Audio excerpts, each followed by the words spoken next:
بخت نصر کون تھا؟ اس کی بادشاہت کیسی تھی؟ تاریخی کتب میں لکھا ہے کہ بخت نصر اپنے زمانے کا ایک سفاک ترین بادشاہ گزرا ہے، جس کے دور کے بارے میں مورخین کا خیال ہے کہ اس کا دور حضرت عیسیٰ علیہ السلام کی پیدائش 605 سے 562 قبل از مسیح ہے۔ اس کی حکومت کا مرکز شہر بابل تھا، جس کو آج بابلونیا بھی کہتے ہیں۔ اس کا باپ نبولاصر بھی ایک بادشاہ ہی تھا۔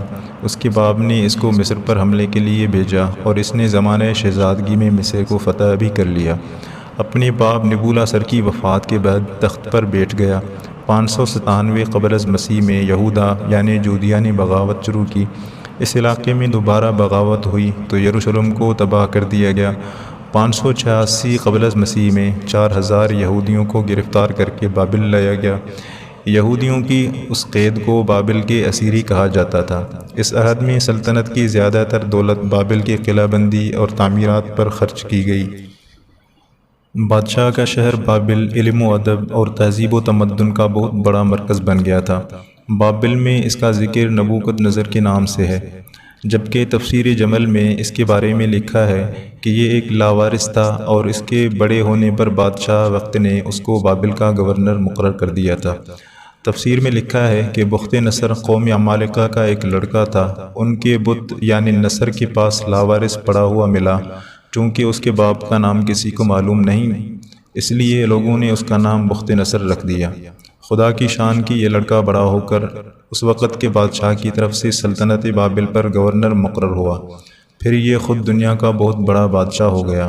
بخت نصر نے جب بیت المقدس پر حملہ کیا تو بیت المقدس کو بالکل تاراج کر دیا، اور اس ظالم نے بخت نصر بادشاہ نے بیت المقدس کو تباہ کرتے وقت 40,000 تورات کے عالموں کو چن چن کر قتل بھی کیا اور 80,000 لوگوں کو قیدی بنا لیا تھا۔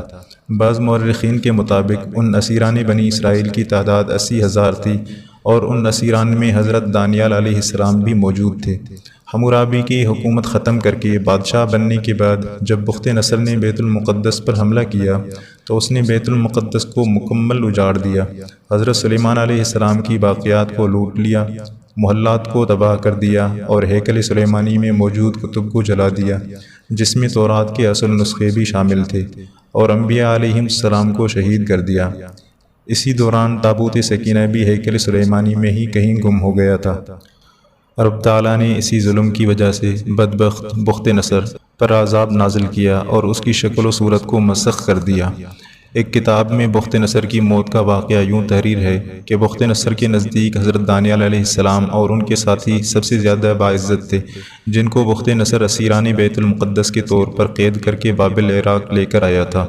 باقی یہودیوں کو اس کی قربت سے شدید حسد ہونے لگا، تو یہودی امراء جو کہ بخت نصر کے درباری اور مددگار تھے، بخت نصر سے کہنے لگے کہ دانیال علیہ السلام جب پانی پی لیتے ہیں تو ان کا بول یعنی پیشاب پر سے اختیار ختم ہو جاتا ہے۔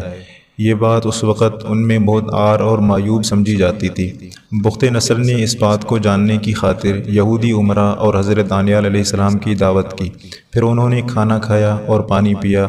دوسری طرف بخت نصر نے دربان کو حکم دیا تھا کہ کھانا کھانے کے بعد حاضرین میں سب سے پہلے جو بھی پیشاب کرنے کے لیے باہر نکلے تو اسے کلہاڑی سے قتل کر دینا، چاہے وہ پیشاب کرنے والا یہی کیوں نہ کہے کہ میں بخت نصر ہوں۔ تم اسے کہنا کہ تم جھوٹ بولتے ہو، کیونکہ بخت نصر نے مجھے تیرے قتل کا حکم دیا ہے۔ چنانچہ کھانا ختم ہوا تو سب حاضرین میں سب سے پہلے بخت نصر پیشاب کی شدت کی وجہ سے بے قرار ہو کر سب سے پہلے کھڑا ہوا، جو کہ اس کو اچانک ہی اتر آیا تھا۔ لہٰذا وہ باہر نکلنے لگا تو دربان اس پر کم روشنی کی وجہ سے حملہ آور ہوا۔ تو بخت نصر بولا میں بخت نصر ہوں، تو دربان بولا تو جھوٹ بول رہے ہو، بادشاہ نے مجھے تیرے قتل کا حکم دیا ہے، اور اس پر کلہاڑی کا وار کر دیا، جس سے بخت نصر اپنے ہی عام سپاہی کے ہاتھوں ہلاک ہو گیا۔ بعض یہودیوں کے کتب میں اس کے بارے تعریفی کلمات بھی تحریر ہیں، جس کے مطابق بخت نصر ایک نیک، صالح اور نجات دہندہ بادشاہ تھا، جبکہ اکثر یہودیوں کے مطابق یہ انبیاء کا قاتل ہونے کی وجہ سے بدبخت اور نامراد تھا۔ تفسیر ساوی میں ہے کہ دنیا میں کل 4 بادشاہ ایسے ہوئے جن کو پوری زمین بادشاہی میں ملی۔ ان میں 2 مومن تھے اور 2 کافر۔ مومن تو حضرت سلیمان علیہ السلام اور حضرت ذوالقرنین علیہ السلام، اور کافر ایک بخت نصر اور دوسرا نمرود ہے، اور تمام روئے زمین کے ایک پانچویں بادشاہ اس امت میں سے ہونے والے ہیں جن کا اسم گرامی حضرت امام مہدی علیہ السلام ہوگا۔ تفسیر خازن میں ہے کہ جب بھی یہودیوں نے فساد، شرانگیزی اور اللہ تعالیٰ کے حکم کی مخالفت کی تو اللہ عز و جل نے یکے بعد دیگر کسی ایسے شخص کو ان پر مسلط کر دیا جس نے انہیں ہلاکت اور بربادی سے دوچار کر دیا۔ پہلے جب انہوں نے فتنہ اور فساد شروع کیا، تورات کے حکم کی مخالفت کی، تو اللہ تعالیٰ نے بخت نصر کو ان کی طرف بھیج دیا جس نے ان کو تباہ کر کے رکھا ہوا تھا۔ بخت نصر کے بیت المقدس کو تاراج کے فوراً بعد ہی حضرت عزیر علیہ السلام کا واقعہ ہے۔ جب آپ بخت نصر کی قید سے رہا ہوئے تو ایک گدھے پر سوار ہو کر اپنے شہر بیت المقدس میں داخل ہوئے۔ اپنے شہر کی ویرانی اور بربادی دیکھ کر ان کا دل بھر آیا اور وہ رو پڑے۔ چاروں طرف چکر لگایا مگر انہیں کسی انسان کی شکل نظر نہیں آئی۔ ہاں، یہ دیکھا کہ وہاں کے درختوں پر خوب زیادہ پھل لائے ہیں جو پک کر تیار ہو چکے ہیں، مگر کوئی ان پھلوں کو توڑنے والا نہیں۔ یہ منظر دیکھ کر نہایت ہی حسرت اور افسوس کے ساتھ بے اختیار آپ کی زبان مبارک سے یہ جملہ نکل پڑا کہ اس شہر کی یہ بربادی اور ویرانی، اس کے بعد بھلا کس طرح اللہ تعالیٰ پھر اس کو آباد کرے گا؟ تو اللہ تعالیٰ نے آپ کو اپنی قدرت کا مظہر بنا دیا اور آپ 100 سال تک سوتے رہے۔ اسی دوران بخت نصر ہلاک ہو چکا تھا اور آپ کے بیٹے 118 سال کے ہو چکے تھے اور آپ کے پوتے بھی بوڑھے ہو چکے تھے، لیکن اللہ تعالیٰ نے آپ کو اسی عمر میں رکھا جس عمر میں آپ 100 سال پہلے سوئے تھے۔ ناظرین، آج کی ویڈیو میں بس اتنا ہی۔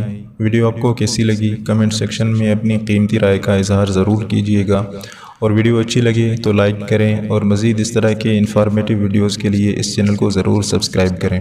اب میں ملوں گا آپ سے ایک نیو ویڈیو میں، تب تک کے لیے اپنا بہت سا خیال رکھیے گا۔ Thanks for watching this video. اللہ حافظ۔